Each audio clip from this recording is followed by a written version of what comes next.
পচনশীলতা রোধে অভিনব এক পদ্ধতি নিয়ে সফলতা পেয়েছেন সোহেল রানা। কৃষি পণ্যের পচনশীলতা রোধে স্মার্ট ড্রয়ার হাউজের সফলতা এখন তার হাতের মুঠোয়।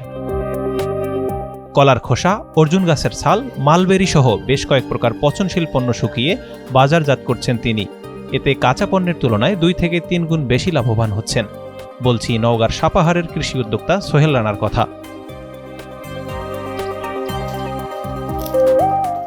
সামনে আমাদের যে আমের সিজন আছে, এই আমের সিজনের জন্য আমাদের সাপাহার এলাকার অনেক নষ্ট আম কৃষকরা নষ্ট করে দেয়। যে আমটা আসলে এই প্রজেক্টের মাধ্যমে এরকম একটা সুবিধা যদি কৃষকরা পায়, তাহলে কৃষকদের জন্য অনেক ভালো হবে। ফ্যাক্টরিতে এখানে আমি এসে দেখলাম যে কৃষকরা যেসব পণ্যগুলি নষ্ট করে ফেলে সেগুলি প্রক্রিয়াজাত করে পাউডার আকারে সেটাকে বাজারজাত করা হয়। বান্ডেল থাকলে প্রতি সেনমানিতে টাকা বাঁচবে। বিকাশ সেনমানি বান্ডেল কিনে জিতুন প্রতি লেনদেনে। কৃষকের উৎপাদিত ফল, সবজি প্রভৃতি কাঁচা পণ্য মৌসুমে বিক্রির আগে ও পরে প্রায় 30% পচে যায়। সংরক্ষণের কোনো উপায় না থাকায় এই ক্ষতি মেনে নিয়েই পথ চলেন তারা। ফলে এখানে শুধু কৃষকই নন, ক্ষতির শিকার হয় দেশের কৃষি ও অর্থনৈতিক খাত। এ অবস্থায় নতুন সম্ভাবনার দুয়ার খুলেছে তরুণ কৃষি উদ্যোক্তা সোহেল রানার স্মার্ট ড্রয়ার হাউস।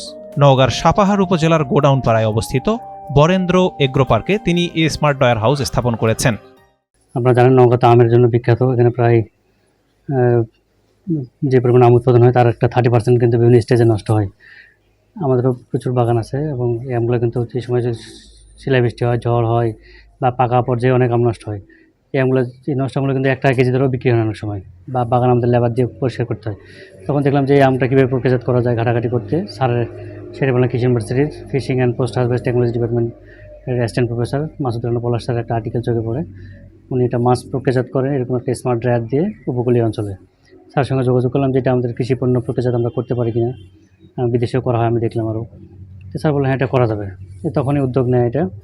14 ফুট দৈর্ঘ্য, 11 ফুট প্রস্থ এবং 10 ফুট উচ্চতার এই স্মার্ট ড্রয়ার হাউজের তাপমাত্রা ঠিক রাখার জন্য সোলার প্যানেল এবং বিদ্যুৎ ব্যবস্থা রয়েছে। অ্যাপসের মাধ্যমে ফোন থেকে নিয়ন্ত্রণ হচ্ছে সবকিছু। জলীয় বাষ্প বের করার জন্য এক্সস্ট ফ্যান এবং তাপমাত্রা সমানভাবে ছড়িয়ে দেওয়ার জন্য রয়েছে সিলিং ফ্যান। সারাদিন আপনি বাংলাদেশে তো টেম্পারেচার থাকে, সানলাইট থাকে, দিনের বেলাতে আমাদের কোনো ইলেকট্রিসিটি বিল খরচ হবে না। হয়তো যখন বর্ষার সময় আকাশ মেঘলা থাকবে বা কুয়াশা থাকলো, এই সময় অল্প কিছু আমাদের তো হাইব্রিড যেহেতু এটা, তখন ইলেকট্রিকে কাজ করবে বা সোলার প্যানেল আছে এখানে। এটা একটা সাশ্রয়ী প্রযুক্তি, প্রোডাকশন খরচটা অনেক কমানো সম্ভব। বান্ডেল থাকলে প্রতি সেনমানিতে টাকা বাঁচবে।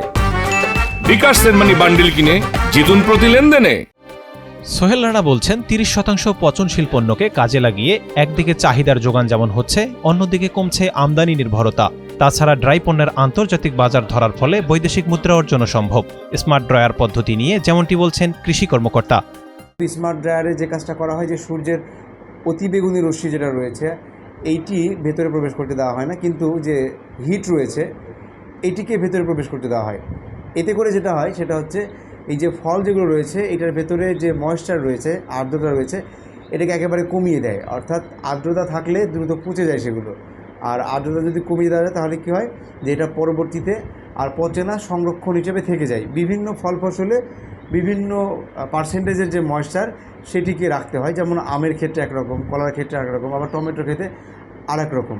আমরা যদি এই নির্দিষ্ট ময়েশ্চারটা এইখানে মেনটেন করি তাহলে দেখা যায় যে দীর্ঘদিন পর্যন্ত আমরা এগুলোকে ঠিক রাখতে পারবো।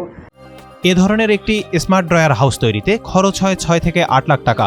শেরেবাংলা কৃষি বিশ্ববিদ্যালয় মাছের জন্য এ পদ্ধতি উদ্ভাবন করেন। সেখানকার সহযোগিতা নিয়ে বাংলাদেশে প্রথম এই উদ্যোগ গ্রহণ করেন তিনি।